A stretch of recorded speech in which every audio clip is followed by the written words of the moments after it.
Hello viewers and subscribers, welcome to my YouTube channel, that is Jupiter Linked.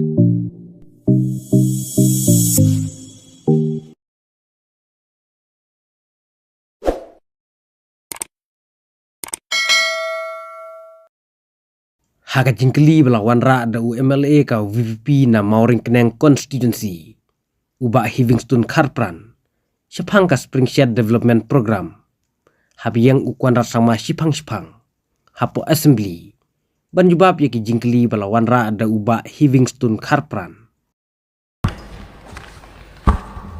Mr. Speaker, sir, reply to Star Question 1A. Sir, 1,601 spring sheds have been constructed in the last 5 years. Reply to Star Question 1B. Sir, a total amount of 46.62 crores has been sanctioned for the above program.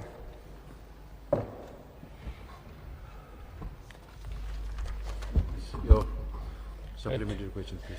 Thank you, Mr. Speaker, sir. I should thank the Honorable Chief Minister for the reply. So I have 5 more supplementary questions. May I know from the Honorable Chief Minister, who are the PIAs or the project implementing agencies of this project? So these projects were implemented through the MG and REGA. So the different VECs are there which have implemented this project under the CNRD department. So what are the activities being taken up under this project, sir?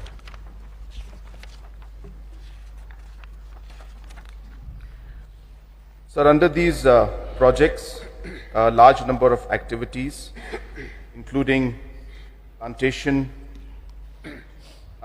of trees, direct seed sowing, staggered contour trenches, percolation pits, percolation ponds, drainage of percolation pond, biofencing, restoration of natural vegetation, gabion check dams, gully plugs, loose boulder check dams, V-notches, deep recharge pits with fruit plant, deep recharge pits, roof rainwater recharge pits, subsurface check dam with source work, clean water reservoir, shallow pond and source work. So how many springs have been rejuvenated under this project, sir?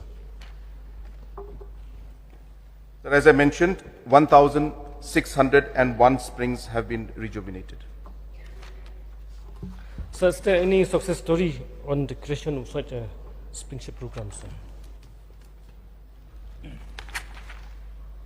Sir, as mentioned, that this project under the MGNREGS, which we have taken up, 1,601 spring sheds have been rejuvenated at a cost of 46.62 crores. So this is an opportunity for me to also share with the House that in the state as a whole, we have approximately 70,000 springs in different parts, and that's the ones that we have identified till now. There could be much more. And out of the 70,000 plus springs that we have, 55,000 have actually been mapped through satellite or LIDAR or using drone technology. And monitoring of these different spring sheds are taking place as we speak. In fact, if any citizen also wishes to see the different spring sheds, they can always go online in the portal called meghalayacm-dashboard.in. So I'll repeat, meghalayacm-dashboard.in. And under this, sir, the different activities of the different spring sheds, what activities are taking place, how much water is there, what kind of pH level, so on and so forth, the information is there. So why I'm mentioning this to you, sir, is that the exercise for this is a very large exercise.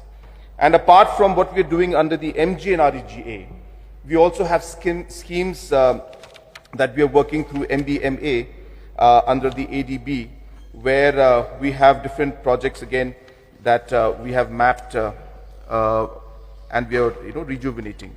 So therefore this process is ongoing, sir. The projects that we implemented under the MGNREGS, which I have mentioned in my reply of 1601, these are all success stories in their, in itself. And a large number of spring sheds have been rejuvenated there itself. These are small projects. If you calculate the amount, comes up to an average of about 2 to 3 lakhs per location. But these small interventions have a huge impact in terms of the rejuvenation of the spring in itself, sir. So to answer in short the question of the honorable member, that all these projects, the 1601, all of them are success stories in itself. I don't have the specific names of all the villages, but I have a breakup district-wise. One last question, sir. Who is responsible for the management and maintenance of this project, sir? Sir, these are, as I said, implemented by the MGNREGS. So basically the village employment council and the villagers at the village level, they are taking care as of now, sir. There's no specific responsibility that they have to do it, but we do have the village health, sanitation and water committees, which are also involved in day-to-day process of ensuring that they monitor things. So therefore, sir, the village as a whole, the community as a whole is acting towards it, since it is a community-owned project. The VECs are implementing. So in this particular project, sir, the VECs and the village people and the community themselves are monitoring and looking after these different assets that have been created. Thank you, sir. Yes, Dr. Khasi, please. From the Honorable Chief Minister, what are the measures that are in place to ensure sustainability of these constructed spring sheds? Sir, as I mentioned, the process of ensuring that the spring sheds are rejuvenated and maintained is actually an ongoing process. And different interventions take place at different times through different schemes in order for us to be able to rejuvenate the springs.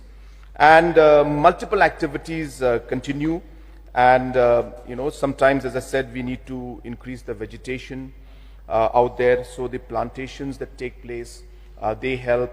And the different kind of like biofencing that we do, that helps. At the same time, sir, interventions like the engineering interventions. So there are two kinds of interventions, sir. One is the engineering intervention and one is the vegetative intervention. So then they're sub-classified under these two main categories. And therefore, sir, activities continue. So therefore, it's not that we just construct one dam and then the job is over and we expect that we'll maintain that dam forever.